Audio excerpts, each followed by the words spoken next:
Your mission, should you choose to accept it, is to unlock the real estate value inside the estate without putting any additional liens on the property. This message will self-destruct in 10 seconds.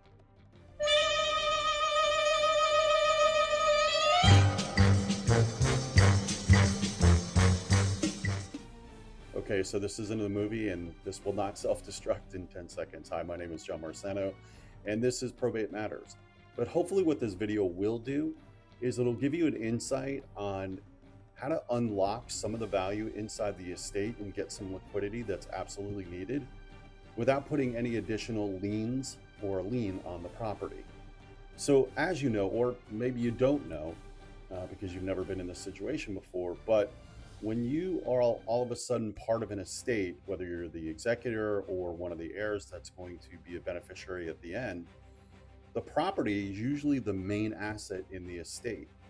And that property, you're still going to have some responsibilities like paying the property taxes and also paying the homeowner's insurance and also making sure that you're keeping up with the maintenance of the house. And you might also even have to, fix up the home, update a few rooms, maybe the kitchen, maybe the bathrooms, maybe the landscaping, in order to get the house ready for market to sell. But all of that takes money.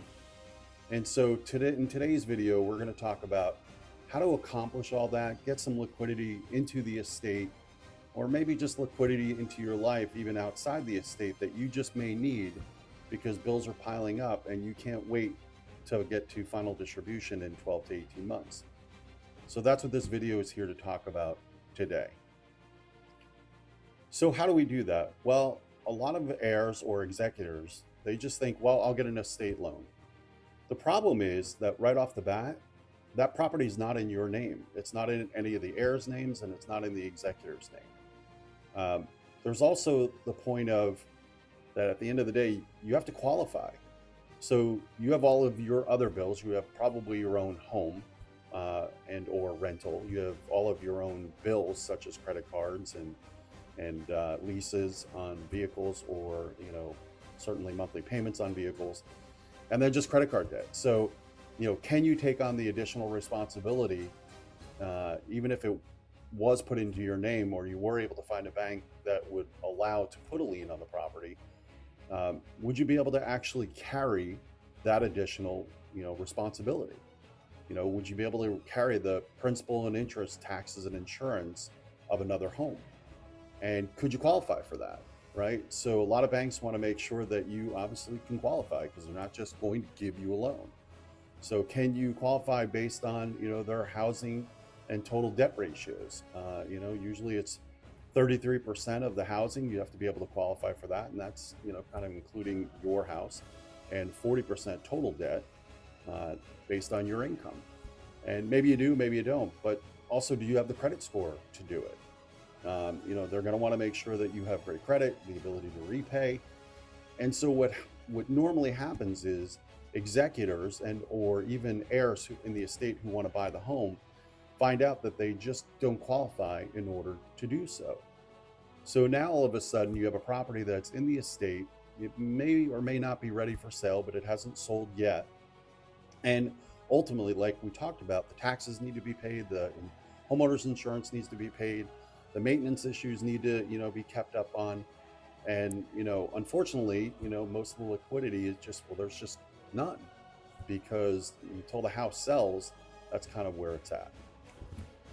So we have an alternative to a loan, because we don't believe loans make sense, but we do believe that an inheritance advance does. They're called many different things. Like I said, inheritance, or even probate loans, I've heard them called. But we do inheritance advances, not loans. And the reason why is because they're just much easier to, one, qualify for, two, they're much quicker to get funded, and three, they really don't impact any other person except for the person in the estate taking them. Now, the executor can take it on behalf of all the other heirs, but the other heirs have to sign off on that, or the executor can go ahead and take it and have it come out of their share and then get repaid. But let's talk about the differences between an advance and a loan very quickly.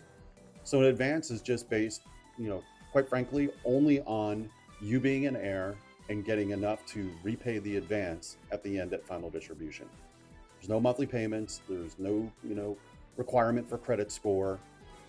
We don't care how long you've been at your job. Job is not one of the requirements. Having a job, where all of that's completely opposite from a loan. On a loan, they want to make sure that you've been gainfully employed for at least 2 years. They want to make sure that you have a great credit score, 750 or above. They also want to make sure that you're going to be able to handle a monthly payment, and they're going to give you a monthly payment. Ours, on the other hand, doesn't have any of that, and there's no monthly payment, as I mentioned. We get paid back when you get to final distribution. That is the beauty of an inheritance advance, or also known as a probate advance. The other thing that I really, really like about it is that it doesn't put a lien on the property. So when people are coming to look at the property, they don't see a lien and say, oh, they've got a lien up to their eyeballs on this property, and maybe we'll be able to negotiate a little bit and get a lower price.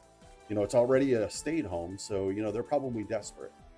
Well, this advance takes all of that away. It deflates the desperation balloon. It gives you the money up front that you need without the monthly payments. It gives you the ability to go ahead and fix up the property. It gives you the ability to handle the monthly maintenance cost and homeowners insurance or HOA fees. It really does everything that you need it to do, and you don't have to pay it back. It's not paid back until the very end.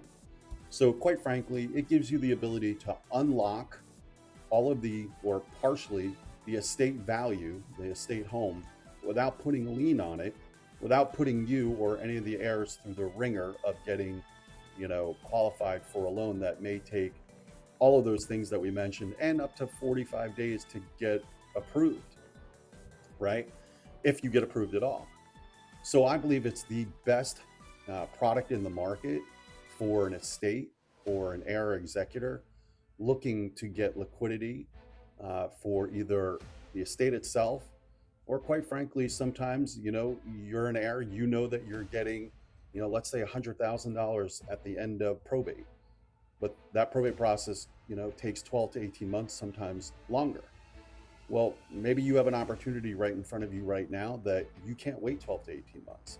And that would slip through your fingers, and you wouldn't be able to, buy that other property, or you wouldn't be able to take advantage of that business that you've been wanting to do.